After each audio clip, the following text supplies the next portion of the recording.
महाकुंभ है ये कुंभ महाकुंभ, आओ पधारो रे।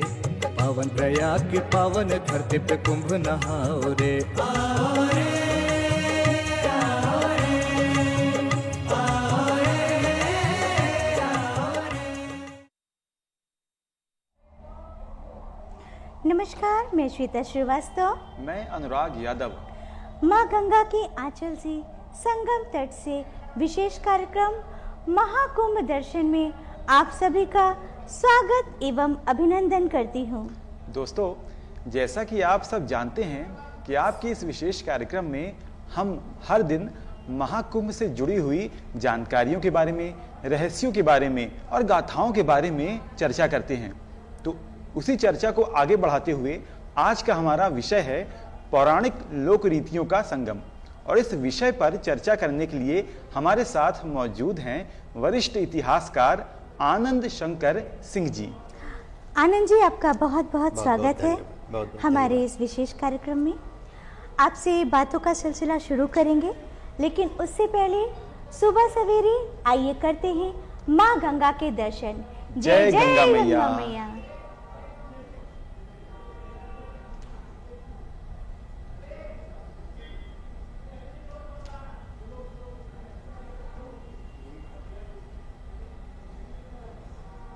जय गंगा मैया। तो दोस्तों, इस समय हम देख सकते हैं कि कोहरों के बीच में हम झूसी घाट पर हैं। झूसी में माँ गंगा के दर्शन हम कर रहे हैं। लोग पालटून पुल से किस तरह से जा रहे हैं। इतनी कड़ाके की ठंड में भी लोगों की आस्था भारी है। और झूसी वो स्थान है जिसे एक समय प्रतिष्ठानपुर नाम से भी जाना जाता था। और यही वो स्थान है जहां भगवान विष्णु ने हंस अवतार लिया था। बिल्कुल बिल्कुल अनुराग जी, देखिए सुबह सवेरे जहां एक तरफ कोहरा है, धुंध है, उसमें श्रद्धालु अपनी श्रद्धा भाव लेकर के कितनी ठंड में भी चले आ रहे हैं माँ गंगा का दर्शन करने, उनसे आशीर्वाद लेने।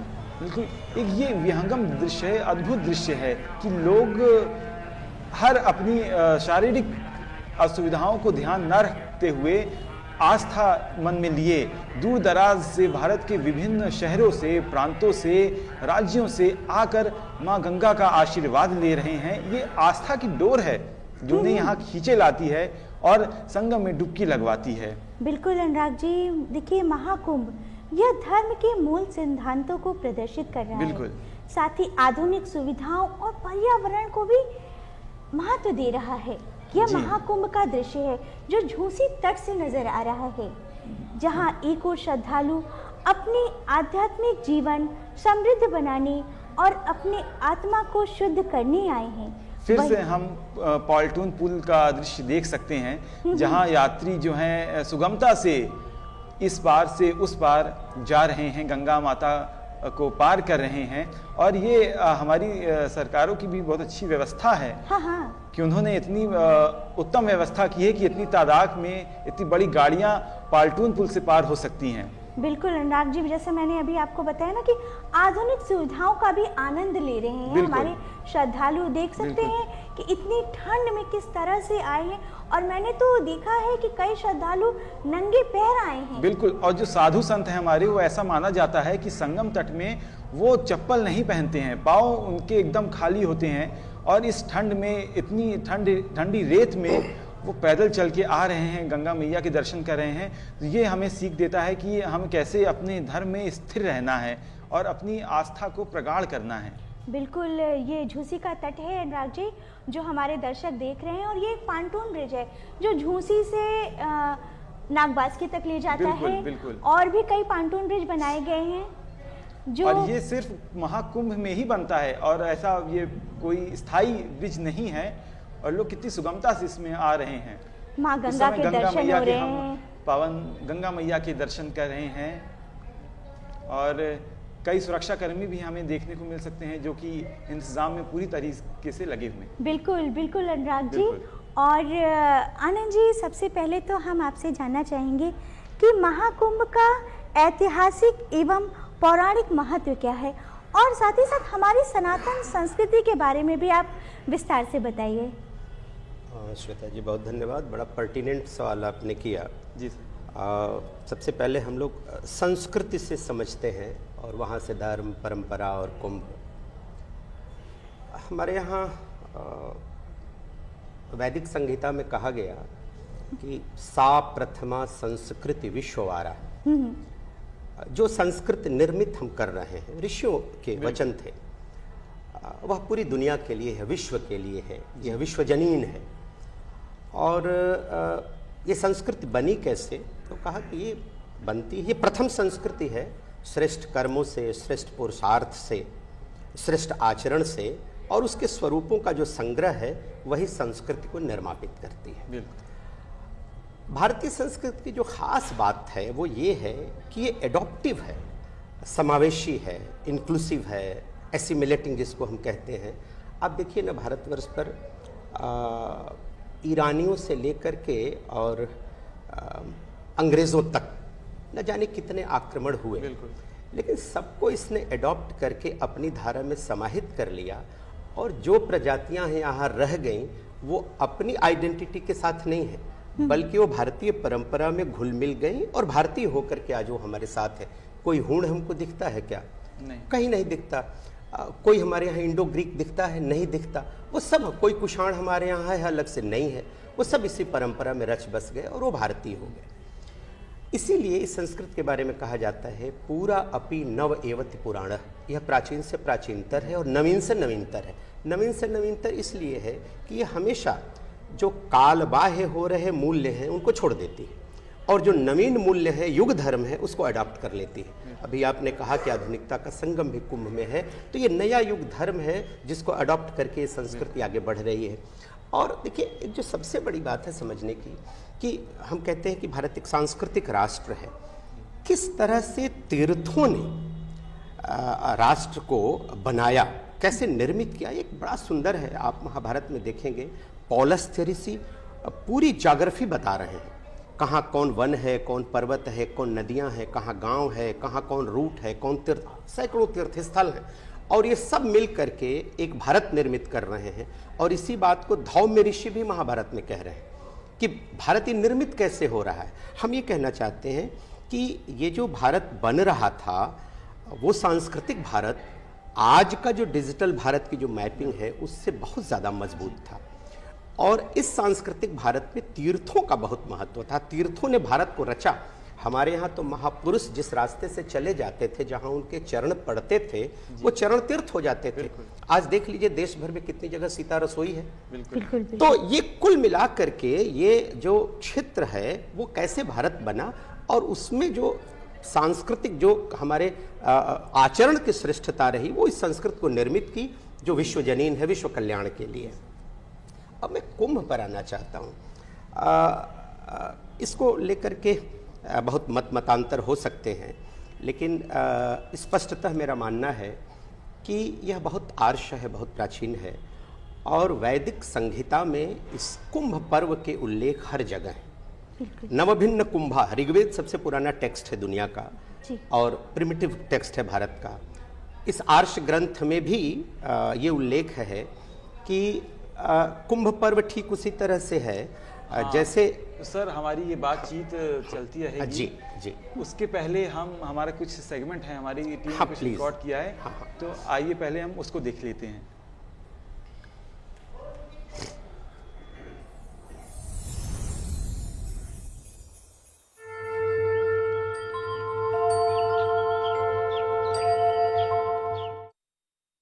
मैं महंत राम रतन गिरी, सचिव पंचायती अखाड़ा श्री निरंजनी का सेक्रेटरी हूँ, और हमारे अखाड़े का नाम पंचायती अखाड़ा श्री निरंजनी है। और हमारे अखाड़े की स्थापना सन 726 ईस्वी मांडवी गुजरात में हुई थी। और हमारे अखाड़े में 52 मड़ियाँ हैं। एक मड़ी हमारी लामा में है।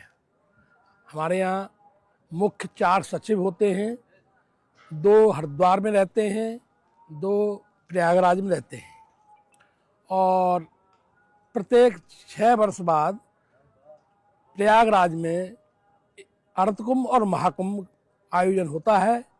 उसमें जब हमारी पेशवाई हो जाती है उसके बाद ये जहाँ हम बैठे हैं इसको हम कहते हैं चेहरा मोहरा। यहाँ पे 2 प्रधान नियुक्त होते हैं और इसको एक तरह से हम राष्ट्रपति शासन भी कहते हैं। जो हमारी कार्यकारिणी है वो काम नहीं करती है, फिर ये 2 प्रधान जो देख रहे हैं यही सब संचालन कुंभ मेले का करते हैं। और हमारे अखाड़े से संबंधित जितने भी महामंडलेश्वर हैं, हमारे संगम मार्ग काली सड़क के पीछे की तरफ, शास्त्री ब्रिज की तरफ, और सभी जो है हमारे अखाड़े के सामने सभी के कैंप लगे हुए हैं, सभी महामंडलेश्वरों के। और आचार्य महामंडलेश्वर जी का भी लगा हुआ है, लेकिन उनके पास भक्तगण ज़्यादा हैं तो उनका एक जो है कथा के लिए उनका एक पंडाल सेक्टर 9 में लगा हुआ है, क्योंकि काफ़ी भीड़ है, इतनी प्रशासन ने जगह दी नहीं थी। और वो हमारे अखाड़े के मुख्य आचार्य महामंडलेश्वर हैं और उनका सेक्टर 9 में है। सभी इस धरती पर, संगम की धरती पर सभी महामंडलेश्वर आते हैं, कथावाचक कथा होती है, प्रवचन होते हैं और उनके भक्तगण यथाशक्ति के अनुसार भंडारों का आयोजन भी हमारे इस निरंजनी अखाड़े की छावनी में होता है। और मुख्य स्नान हमारे 3 हैं।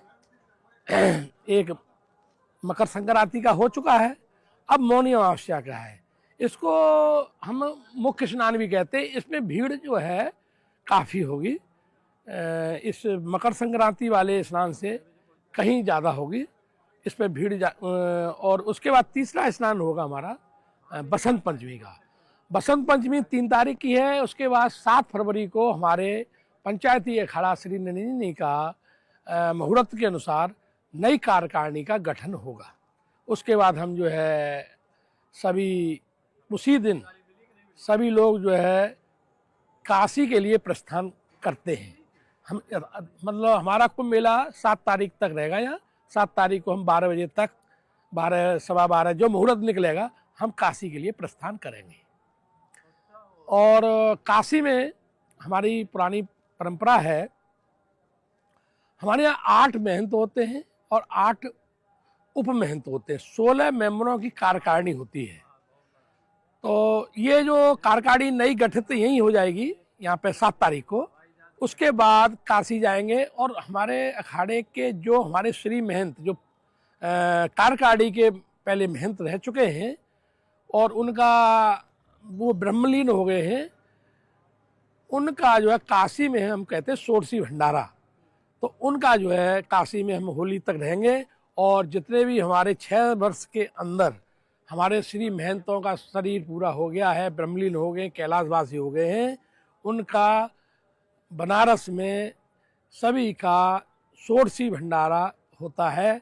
इस तरह से होली तक हम वहाँ रहेंगे और होली के बाद फिर हमारा पंच हरिद्वार के लिए प्रस्थान करेगा। हमारा रमता पंच अभी हरिद्वार में रहता है, फिर हरिद्वार रहेंगे।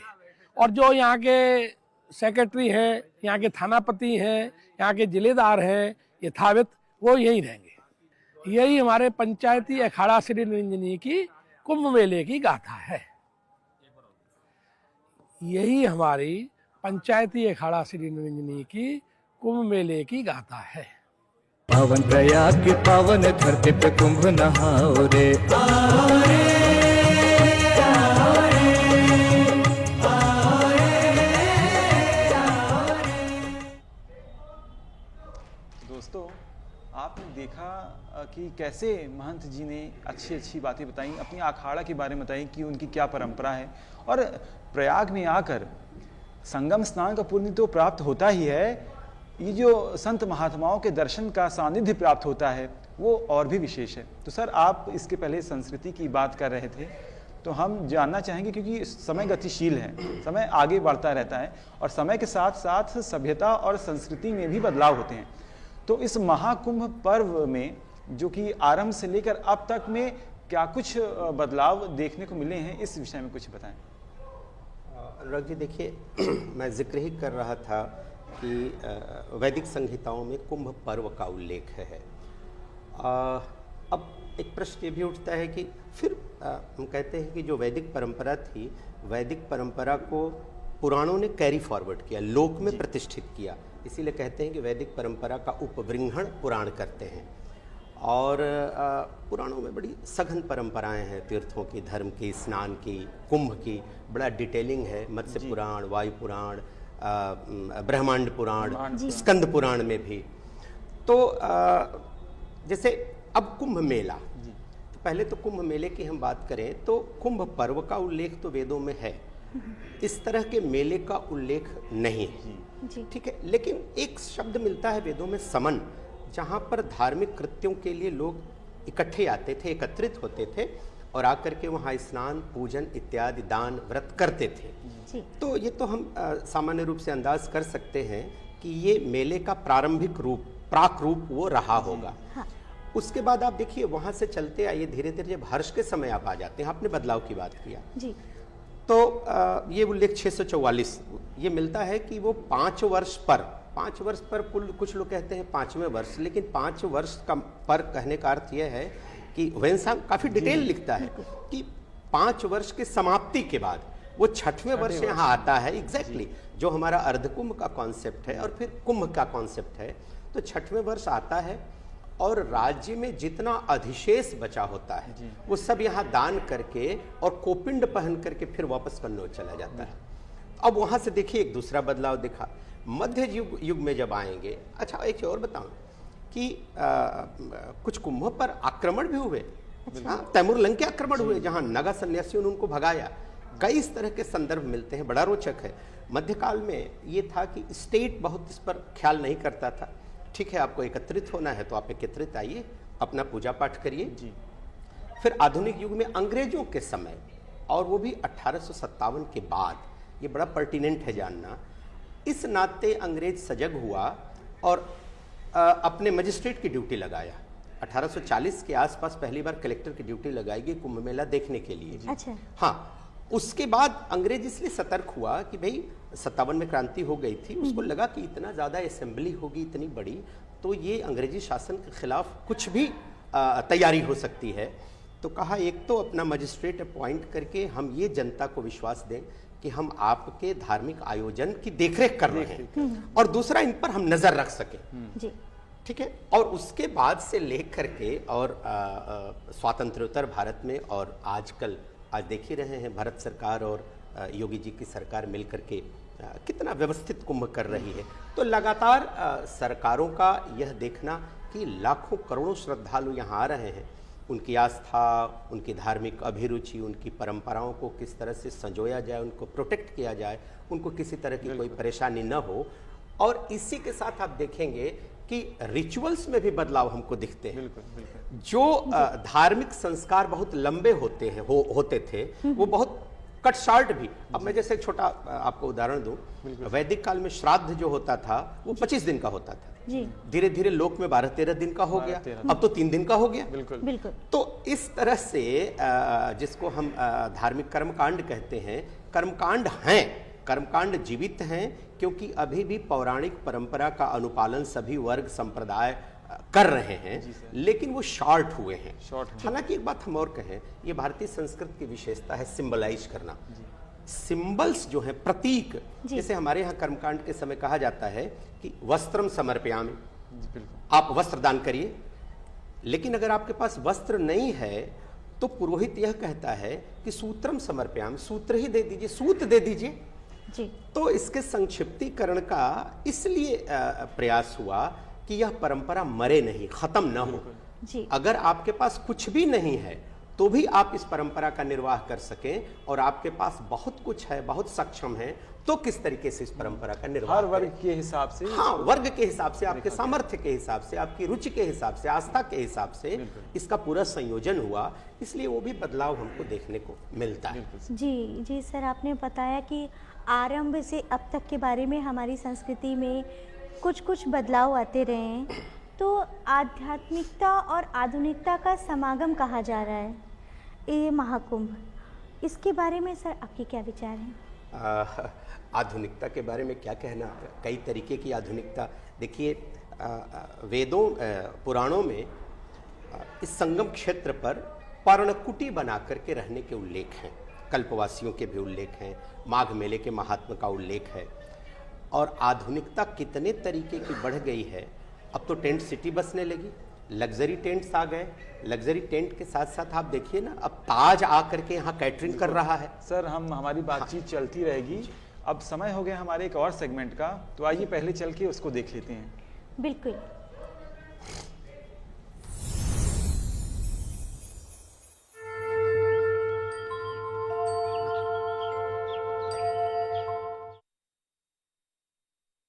मैं डॉक्टर ऋषि सहाय, नोडल अधिकारी आपदा प्रबंधन स्वास्थ्य विभाग। ये अभी आप हमारे आपदा प्रबंधन की जो नियंत्रण इकाई है, जिसको हम डिजास्टर मैनेजमेंट कंट्रोल सेल बोलते हैं, आप वहाँ पर इस समय खड़े हैं, जो केंद्रीय चिकित्सालय 100 बेडेड अस्पताल में स्थित है। ये जो आपदा प्रबंधन की जो नियंत्रण इकाई है, ये उसी तर्ज पर बनाई गई है जैसे 2019 में भी बनी थी और 2013 में भी बनी थी। 2019 में भी मैंने ही नोडल अधिकारी के रूप में आपदा प्रबंधन का मैंने डायरेक्शन किया था। ये जो आप देख रहे हैं नोडल, ये आपदा प्रबंधन का जो नियंत्रण इकाई है, इसमें हमारे सारे सेक्टर्स हैं के डिटेल्ड मैप्स हैं, जिसमें कि सारी जानकारी हमारे पास है हर सेक्टर वार कि कहाँ पर कौन सी हमारे अस्पताल स्थित हैं और कहाँ पर हमारी एम्बुलेंसें स्थित हैं, और सारे के सारे हमारे मोबाइल नंबर्स भी इसी में हैं। ये जैसे आप उदाहरण के तौर पर अगर आप यहाँ पर आना चाहेंगे तो ये हमारा सेक्टर 6 है। इस सेक्टर 6 में हमारा ये इससे हमारा मार्क किया हुआ है कि कौन कौन सी हमारी एम्बुलेंस है, ALS है, BLS है, कहाँ कहाँ खड़ी हुई हैं, कहाँ पर हमारा अस्पताल है, और किसी तरह की कोई घटना घटती है तो किस रूट से वहाँ से एम्बुलेंस को जाना है, जिसकी कि इसके ऊपर उन लोग की सारा प्रशिक्षण एम्बुलेंस का हो चुका है। इसकी पूरी तैयारी लगभग 2-2.5 महीने पहले से हो रही थी, और इसी कक्ष में ही यहाँ पर हमारा सारा कंट्रोल होता है अपने अस्पतालों के और हमारे शहर के, और शहर के बाद जो और ज़िले हैं जहाँ पर कभी किसी आपदा की स्थिति में अगर हमको आवश्यकता पड़ती है तो वहाँ से हमारा सारा कंट्रोल यहीं से होता है। जितनी हमारी एम्बुलेंसें चलती हैं वो सारी एम्बुलेंसें हमारी यहाँ पर ट्रैक होती हैं, और हम यहाँ से ट्रैक करके हमारी एम्बुलेंसें कहाँ कहाँ हैं सारी GPS लोकेशन पर यहाँ पर मार्क्ड हैं 125 एम्बुलेंस। और जब भी एम्बुलेंस मूव करती है तो हर एम्बुलेंस का हमको पता होता है कि कहाँ जा रही है, मरीज़ को उसने कब लिया, कहाँ से लिया, कितने बजे पहुँचाया, इसकी सारी जानकारी यहाँ से, और यहाँ से कंट्रोल यहीं से होती है। इसी प्रकार हम पूरे मेले में और ज़िले में भी जहाँ जहाँ पर सेंसिटिव पॉइंट हैं, जहाँ भीड़ ज़्यादा होती है, वहाँ पर भी हमारी स्वास्थ्य की इकाइयाँ हैं, जिसमें हमारी एम्बुलेंसें हैं और हमारी डिजास्टर किट्स होती हैं।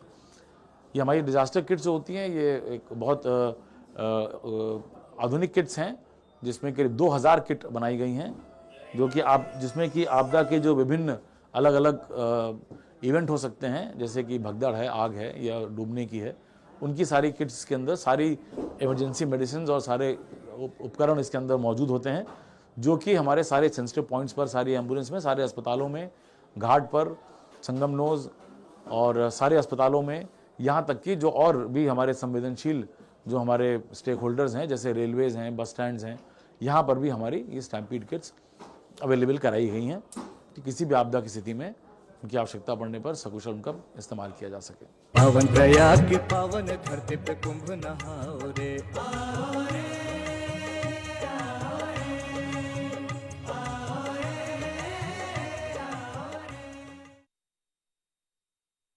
हम आधुनिकता और आध्यात्मिकता की बात कर ही रहे थे। देखिए, तभी हमने देखा हमारी प्रशासन हमारे श्रद्धालुओं के लिए जो व्यवस्था कर रही है, और इसके बारे में हम और भी चर्चा करते रहते हैं। हमारे साथ हैं हमारे आनंद जी। सर, आप बता रहे थे कि आध्यात्मिकता और आधुनिकता का जो समागम है, उसके बारे में आप अपने विचार दे रहे थे। हाँ, मैं ये कह रहा था कि देखिए कितनी चीज़ें बदल गई हैं, कि आध्यात्मिकता के साथ साथ सोशल कंसर्न कितना महत्वपूर्ण हो गया। बिल्कुल सर। अब यहाँ पर अखाड़े जल संसद कर रहे हैं जी। यहाँ पर साधु सन्यासी भ्रूण हत्या के खिलाफ कैसे कैंपेन चलाया जाए उस पर विमर्श कर रहे हैं, स्वच्छता पर बात कर रहे हैं। बिल्कुल। और पूरी आधुनिकता देखिए, अब तो इस कुंभ को डिजिटल कुंभ कहा जा रहा है, ड्रोन कैमरे से इसकी निगरानी की जा रही है। CCTVs तो लगे हैं, लेकिन सेंसर के CC कैमरेज लगे हुए हैं, जो ये सेंस कर रहे हैं कि अब क्राउड बढ़ रहा है तो वो अलर्ट जारी कर रहे हैं। और इसके साथ साथ पहली बार, हालांकि 2019 में इसका उपयोग हुआ था, क्राउड मैनेजमेंट के लिए आर्टिफिशियल इंटेलिजेंस का उपयोग किया जा रहा है। कितना प्रभावशाली है, और जीपीएस ट्रैकिंग के द्वारा सारा कुछ यहाँ से नियंत्रित हो रहा है। साधु सन्यासियों के यहाँ भी सब आधुनिक सुविधाएं हैं। वो कम्युनिकेशन, संचार के साधनों से देखिए कितना जुड़े हुए हैं देश दुनिया। और पूर्व में कुंभ में भारत के बाहर के लोगों के आने की परंपरा नहीं रही है, क्योंकि यह तो भारतीय परंपरा का, भारतीय श्रद्धा का, भारतीय धर्म का केंद्र था। लेकिन अब तो देश दुनिया से इस बार के कुंभ में यह अनुमान किया गया है कि 60 देशों से लोग आएंगे। 2019 में भी आए थे लोग, और उनके नाते एक टेंट सिटी अलग बसाई गई थी। सरकार ने तमाम इंतजामात किए। अभी इटली का एक डेलीगेशन आया था, उसके साथ मुझे रहने का मौका मिला।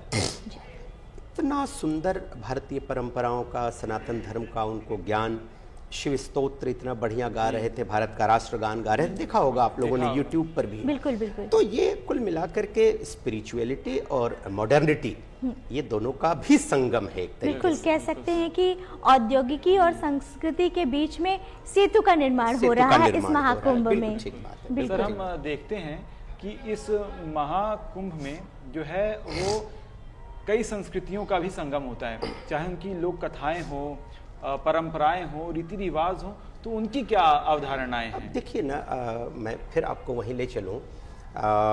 मत्स्य पुराण में एक संदर्भ है कि 60 करोड़ 10,000 तीर्थ एक नंबर भारतवर्ष में है, लेकिन वो माघ में सारे के सारे कुंभ में आ जाते हैं। तो इस महात्म को लेकर, और चूंकि मैं जिस पौराणिक काल की बात कर रहा हूं, निश्चित रूप से उस समय वर्ण और जाति बहुत प्रकर्ष पर थे। हाँ। उदाहरण ये उसमें है कि ब्राह्मण, क्षत्रिय, वैश्य, शूद्र, वर्णशंकर, अंत्यज, ये जितने लोग हैं सभी यहां नहा करके और शिवलोकवासी हो जाते हैं। तो ये जिस परंपरा की आप बात कर रहे हैं, अभी भी देखिए ना, अखाड़ों की परंपरा में देख लीजिए तो निर्मल अखाड़ा से लेकर के पंचायती अखाड़ा और ये जितने महानिर्वाणी अखाड़ा, सब अपनी अपनी परंपराओं के साथ हैं। अलग अलग मंडलेश्वर अपनी अपनी परंपराओं के साथ हैं। अलग अलग जाति, पंथ, धर्म के जो लोग आ रहे हैं वो अपनी अपनी परंपराओं के साथ आ रहे हैं। उनके अपने देवार्चन के अपने तरीके हैं। अभी ट्राइबल कम्युनिटी में जाइए तो देखिए उनके यहाँ प्रकृति ही सबसे बड़ा देवता है। तो इस यहाँ पर आप देखिए तमाम ट्राइबल कम्युनिटी के लोग माला बेचते हुए यहाँ दिख जाएंगे। ये इस मेले में है। और उनसे भी बातचीत करिए तो कहते हैं भाई हम यहाँ पर अपने आचार विचार से हम यहाँ गंगा में डुबकी लगाएंगे और अपना पूजा पाठ करेंगे। तो ये विविध प्रकार की जो जातियों की संस्कृतियाँ हैं, पंथों की संस्कृतियाँ हैं, उपासना पद्धतियाँ हैं अलग अलग तरीके की, वो सबके साथ यहाँ समागम है। इसलिए यह एक जिसको कहते हैं ना कि विभिन्न रीति रिवाजों का और भारतीय संस्कृति का जो स्वरूप है वैविध्य, उस वैविध्य में जो एकत्व कैसे दिख सकता है, वो कुंभ इसका साक्षात प्रतीक है। बिल्कुल, आपने अच्छी जानकारी दिया कि किस तरह से कुंभ में विभिन्न तरह की संस्कृतियाँ आती हैं, समाहित होती हैं, और कुंभ की विभिन्न संस्कृतियों में जो श्रद्धालु आते हैं उनकी श्रद्धा, उनके भाव को भी हमारी टीम ने देखा है, दिखा रहे हैं। आइए देखते हैं श्रद्धालुओं की।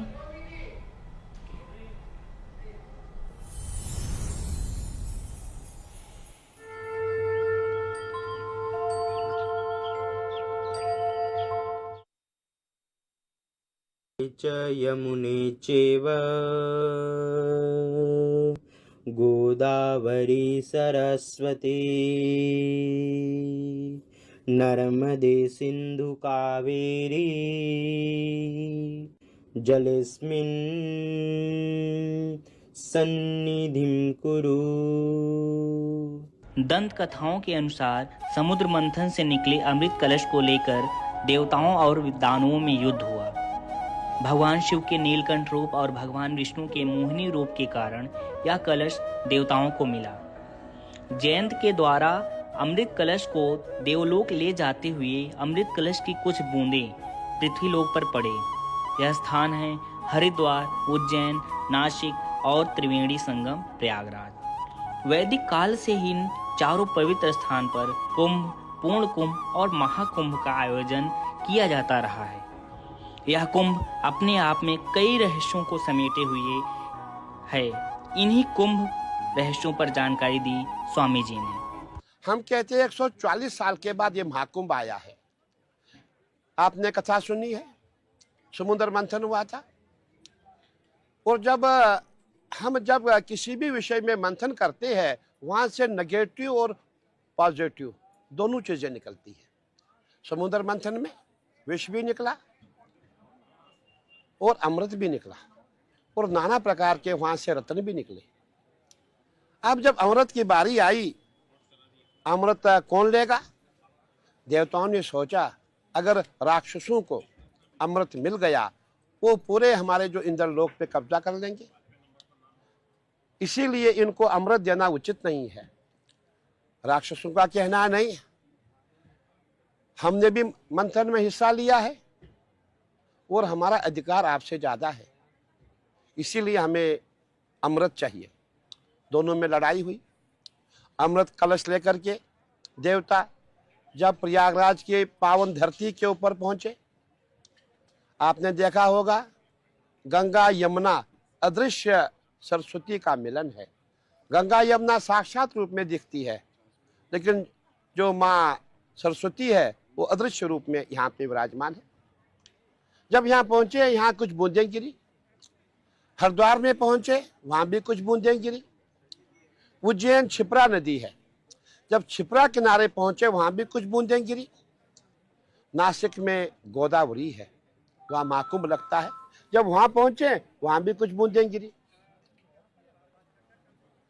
पूरे भारत में 4 स्टेटों में हमारा महाकुंभ होता है। प्रयागराज जो है देवी देवताओं की भूमि है। अगर आप प्रयागराज की परिक्रमा करेंगे, आपको यहाँ प्राचीन जितने मठ है, जितने मंदिर है, आपको मिलेंगे। जो अगला महाकुंभ आने वाला है वो अगले 140 साल के बाद आएगा। देखिए 140 की गिनती क्यों है? ऐसा माना गया है, एक कुंभ 12 साल में आता है और 12 कुंभों का महाकुंभ होता है जो 140 साल में आता है। मैं यही कहना चाहूंगा, अब ऐसा अवसर हमको प्राप्त नहीं होगा, हमारी आने वाली जनरेशन को प्राप्त नहीं होगा। इसीलिए मैं कहना चाहूंगा हम बहुत भाग्यशाली है जो प्रयागराज में है और जो आने वाले हैं, क्योंकि ऐसा अवसर अब 150 साल बाद मिलेगा। आपको महाकुंभ दोबारा जल्दी से मिलने वाला नहीं है। आइए महाकुंभ के साक्षी बने, और जितने भी सनातनी है आइए महाकुंभ का स्नान करें। हर हर महादेव। पावन प्रयाग की पावन धरती पे कुंभ नहाओ रे।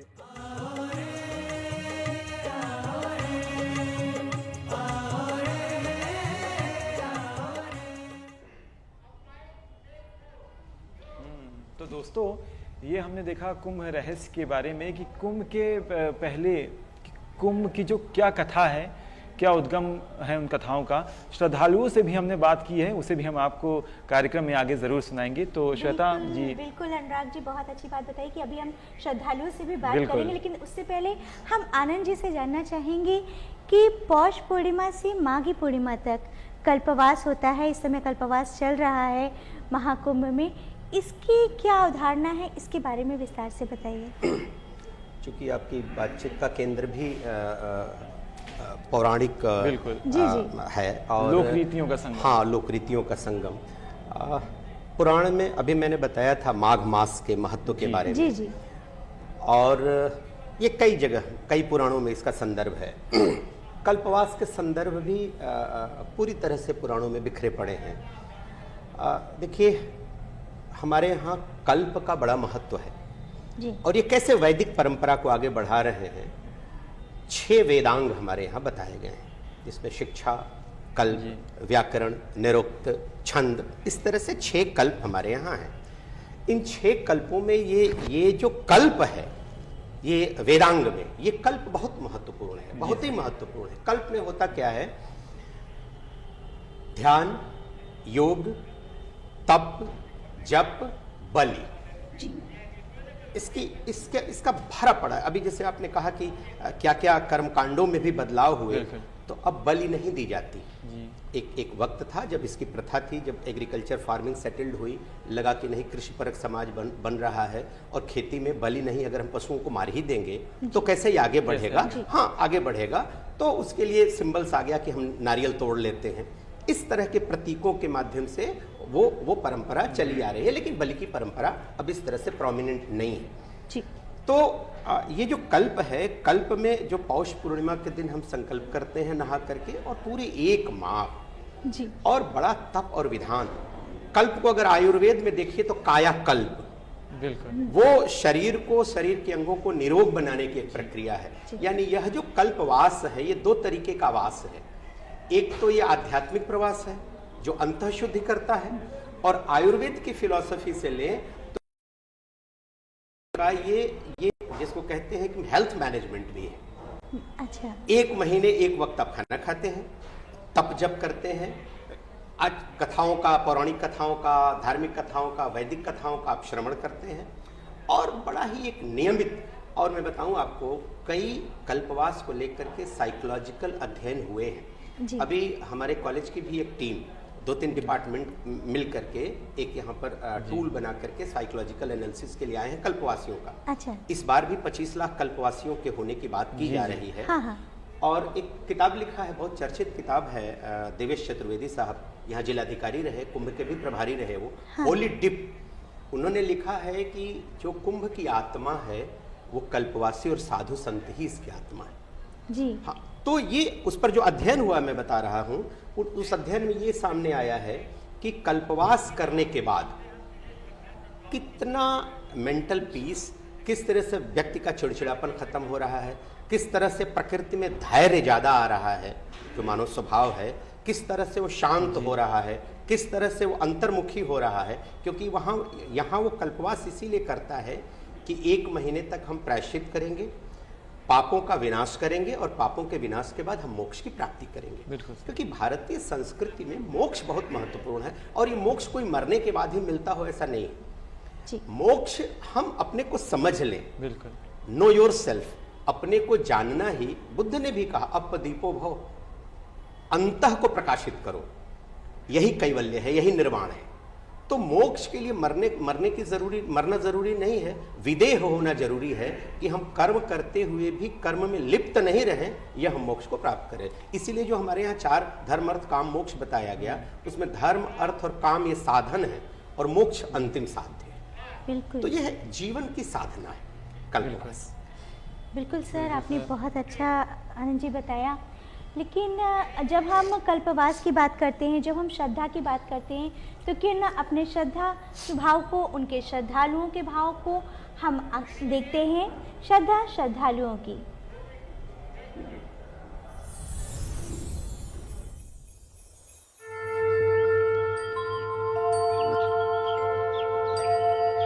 असती रथ पति देखी सुहावा, सुख सागर रघुबर सुख पावा। आप लोग देख रहे हैं चारों तरफ आस्था का संगम, उत्तर से लेकर के दक्षिण, पूर्व से लेकर के पश्चिम तक के लोगों का समागम देख रहे हैं। ये सनातन धर्म की जो महान आस्था है, ये सब उसको दिखा रहा है। ये सब विभिन्न प्रकार के प्रांतों से, विभिन्न प्रकार की जातियों में बटे हुए लोग हैं, लेकिन यहाँ पर आकर के सब सनातन भाव से, और विभिन्न प्रकार के जो अखाड़े हैं और विभिन्न प्रकार की जो संस्कृतियाँ हैं, इन सारी लोक संस्कृतियों का संगम हमें यहाँ पर देखने को मिल रहा है। यहाँ पर हमने आस्था की डुबकी लगाई और करोड़ों करोड़ श्रद्धालुओं के बीच में हमें ये अवसर मिला, हम पुण्य के भागी हुए, ये हमारे लिए सौभाग्य की बात है। सनातन धर्म आस्था का केंद्र है और यह हमें जीवन जीने की कला सिखाता है। वसुधैव कुटुंबकम की भावना के साथ यह हमें जीवन जीना सिखाता है और हमें एक दूसरे के लिए अच्छी शिक्षा, अच्छा स्वास्थ्य और अच्छी सोच के लिए ये हमें प्रेरित करता है।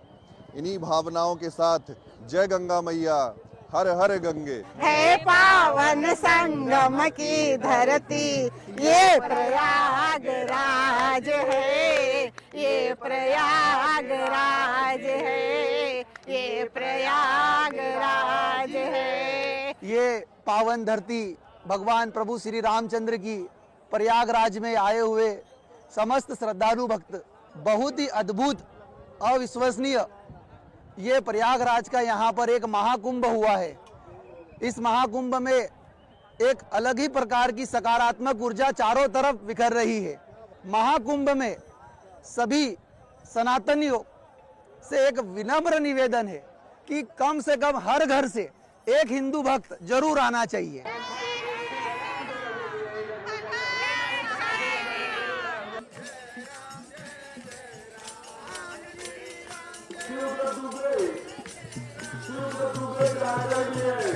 पावन प्रयाग की पावन धरती पे कुंभ नहाओ रे।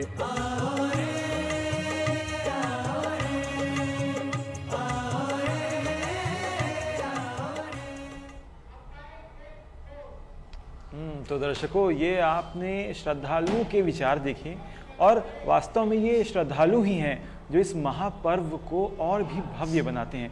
तो सर, हम अपनी चर्चा को आगे बढ़ाते हैं। हमने देखा है कि अमृत स्नान पर काफ़ी तादाद में श्रद्धालु आते हैं, करोड़ों की संख्या में आते हैं।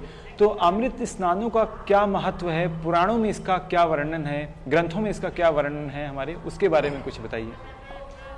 अमृत स्नान का दो तरीके से महत्व है। एक तो यह जो कुंभ है वो परंपरा, अभी आपने यहाँ पर भी देखा कि वो समुद्र मंथन की एक कथा चलती है और कैसे अमृत छिटके 4 स्थानों पर और वहाँ कुंभ की परिकल्पना हुई। इसके इतर एक और बहुत महत्वपूर्ण पक्ष है जो एस्ट्रोलॉजी का है, जो ज्योतिष और खगोलीय गणना का है।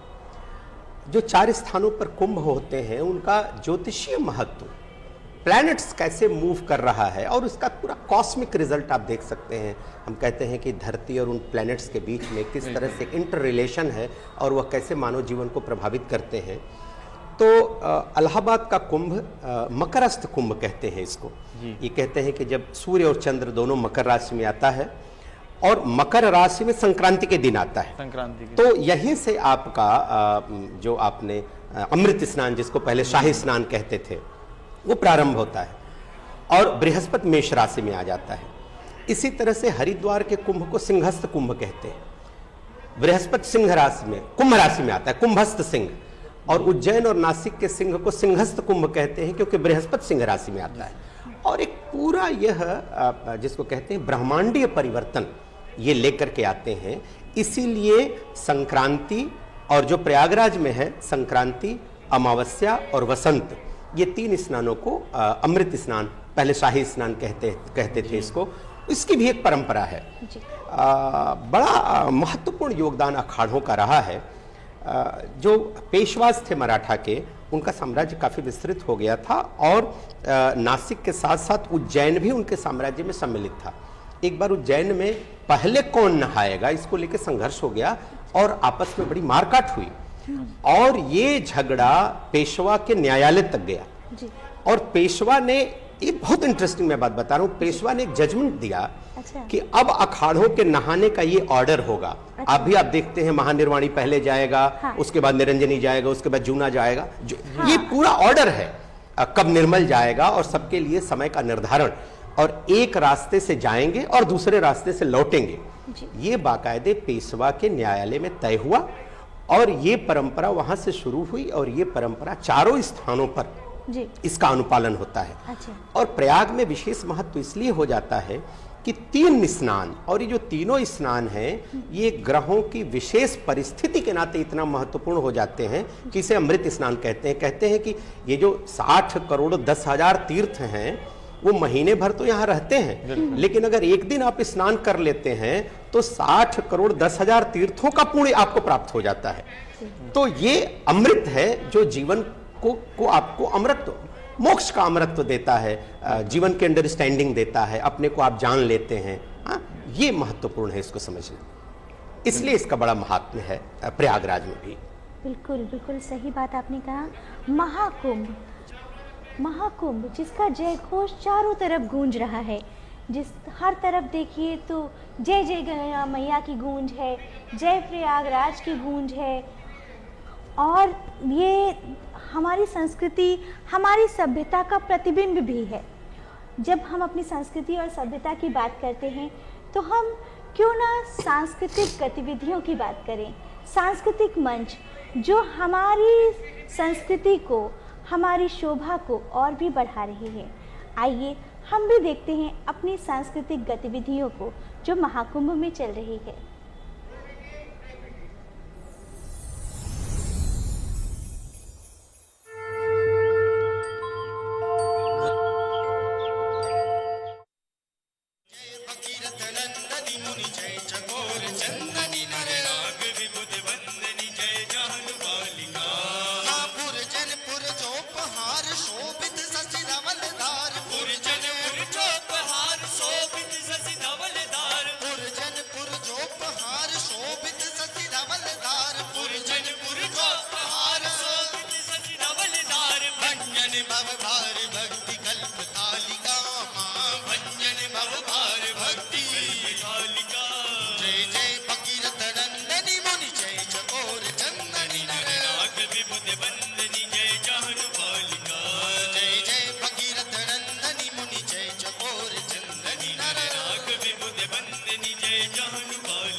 एक बार सभी लोग प्रेम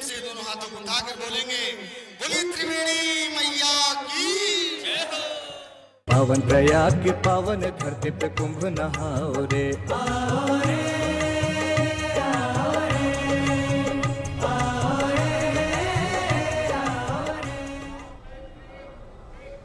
जय जय गंगा मैया।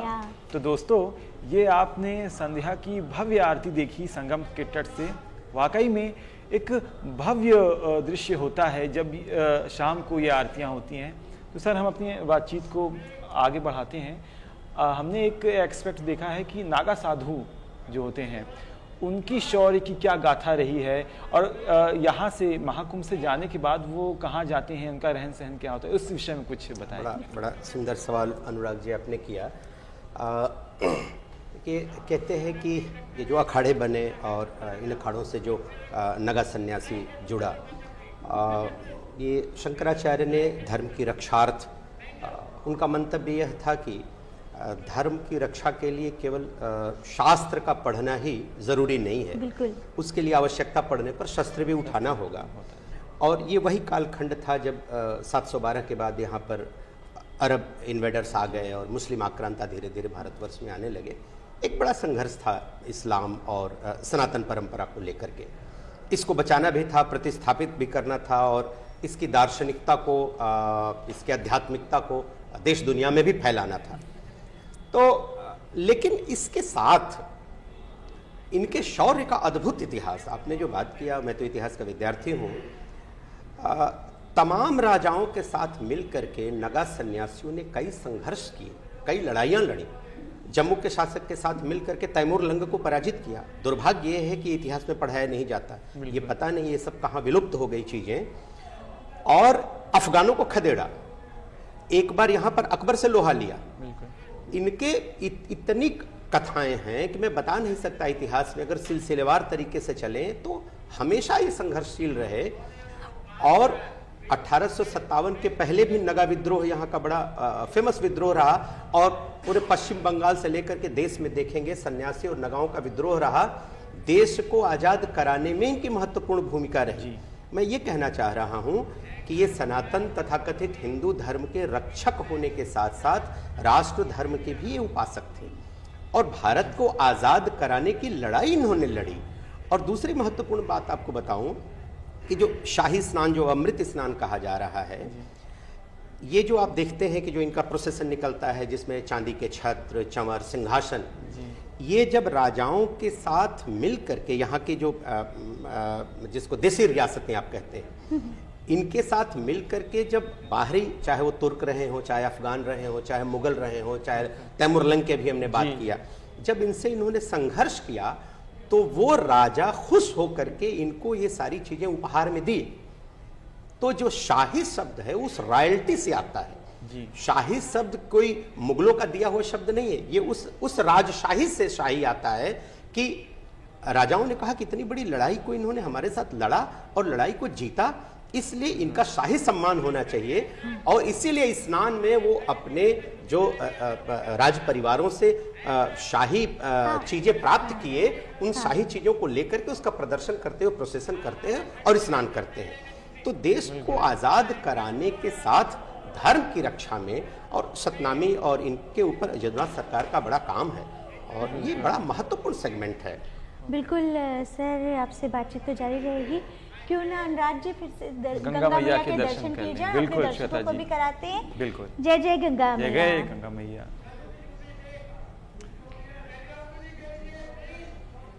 तो दोस्तों, फिर से हम जो हैं गंगा मैया के दर्शन करने के लिए आ गए हैं, और हम सामने देख सकते हैं कि भगवान शिव का डमरू द्वार जो है वो दिख रहा है। डमरू भगवान शिव का दिख रहा है, और उसी के बीच, कोहरे के बीच से जो श्रद्धालुओं की कतार है। और ये हम इस समय गंगा मैया के पावन तट पर पहुंच चुके हैं। और अनुराग जी, ये झूसी का पावन तट है। बिल्कुल। जिसे महाकुंभ को कई क्षेत्रों में बांटा गया है, और जहाँ जहाँ गंगा मैया है, अरैल तट है और हमारा संगम रोज है। तो ये जो हम देख रहे हैं डमरू गेट, ये हमारा झूसी तट का है, जहाँ पे श्रद्धालु गंगा स्नान कर रहे हैं, नौका विहार कर रहे हैं। और देखिए कितने कोहरा, कितनी ठंड है, जो हम लोग साफ देख सकते हैं। कितनी ठंड और में श्वेता जी, श्रद्धालु हैं। ठंड में भी लोगों की आस्था कम नहीं हुई है। बिल्कुल, लोग बिल्कुल। उसी जोश के साथ, उसी उत्साह के साथ गंगा मैया में डुबकी लगा रहे हैं और पुण्य कमा रहे हैं। और कितने ही देख सकते हैं हम जो है लोग अलग ही उत्साह के साथ। अभी ये जो है सामने हमारे श्रद्धालु दिख रहे हैं, वो सनग्लासेस लगा के आए हैं, तो अपना एक अलग ही रूप भी धारण करके आए जैसे आपने बताया जो श्रद्धालु दिख रहे थे, मैंने उनके चेहरे पर एक ऐसी चमक देखी। हाँ, एक रौनक देखी है। बिल्कुल बिल्कुल, आस्था की चमक है वो। और हमारे कैमरों को देखकर भी वो ये अभिवादन कर रहे हैं। जो इस ठंड में स्नान करने आए हैं, छोटे छोटे बच्चों को लेकर के आए हैं, बिल्कुल। कितने प्रसन्न नजर आ रहे हैं। हाँ, और हमारे कैमरों को देखकर वो उसका अभिवादन भी कर रहे हैं। साथ साथ देखिए हर हर महादेव भी कह रहे हैं। बिल्कुल। और पूरी तरह से प्रशासन भी मुस्तैद नजर आ रहा है, क्योंकि भीड़ को नियंत्रित करना भी एक बहुत बड़ी जिम्मेदारी है। बिल्कुल बिल्कुल, हमारे प्रशासन के सभी पुलिसकर्मी, सभी अधिकारी पूरी मुस्तैदी से लगे हुए, सजग हैं। किसी को किसी भी प्रकार की समस्या नहीं हो रही है। तट पे एक भारी भीड़ हम देख सकते हैं कि लोग लगातार जो हैं आ रहे हैं और गंगा मैया के पूजन कर रहे हैं। और पूजा करने के बाद दान का भी अपना अलग महत्व हमारे ग्रंथों में वर्णित है। बिल्कुल, तो वो भी करते हुए लोग देख सकते हैं। इस और महाकुंभ की टी-शर्ट्स लोग पहने हुए हैं। हाँ। तो अपने आप में एक खास है, खास बात हमारे है। ये भारतीय परंपरा है, भारतीय संस्कृति है, जिसको दिखा रहे हैं। और देखिए भारतीय संस्कृति की बात करें तो देखिए कितने बुजुर्ग हैं और कितना उत्साह, कितना जोश भरा है इनमें। बुजुर्ग मैं क्या कहूँ, ये भूतपूर्व युवा इनको कहना ज्यादा ठीक रहेगा। बिल्कुल बिल्कुल, उत्साह इनका कम नहीं है। बिल्कुल कम नहीं है। देखिए युवाओं को देखिए कितनी ठंड में आ रहे हैं और कितना जोश है अपनी संस्कृति के प्रति। और इसको हम कह सकते हैं अनुराग जी, हमारा प्रतिबिंब है हमारी सभ्यता का, संस्कृति का, हमारी परंपराओं का। पाल्टून पुल का दृश्य देख रहे हैं। बिल्कुल। और नगाड़े, ढोल नगाड़ों का भी इंतजाम है, तो गाजे बाजे के साथ। बिल्कुल बिल्कुल, बहुत ही अद्भुत दृश्य संगम का। तो दोस्तों, ये हमने संगम का दृश्य देखा। और सर, आपके साथ बातचीत करते समय तो समय का पता नहीं चला, लेकिन हमारे पास समय की थोड़ी कमी है। तो आप हमारे इस कार्यक्रम में आए, अपना कीमती समय आपने हमें दिया। कुंभ के विषय में जो महत्वपूर्ण और बारीक जानकारियां आपने हमारे दर्शकों को दी, उसके लिए आपका बहुत बहुत धन्यवाद। बहुत धन्यवाद सर। बहुत धन्यवाद। दर्शकों, हमने कुंभ को जाना, कुंभ के इतिहास को जाना, उसके पौराणिक महत्व को जाना। बहुत ज़रूरी है कुंभ को जानना। केवल कुंभ को देखना, कुंभ को महसूस करना तभी संभव है जब हम इसके बारे में, इसकी गाथाओं के बारे में जान सकें। हम आपसे फिर मिलेंगे महाकुंभ के अगले अंक में। तब तक के लिए हमें दीजिए इजाज़त। नमस्कार।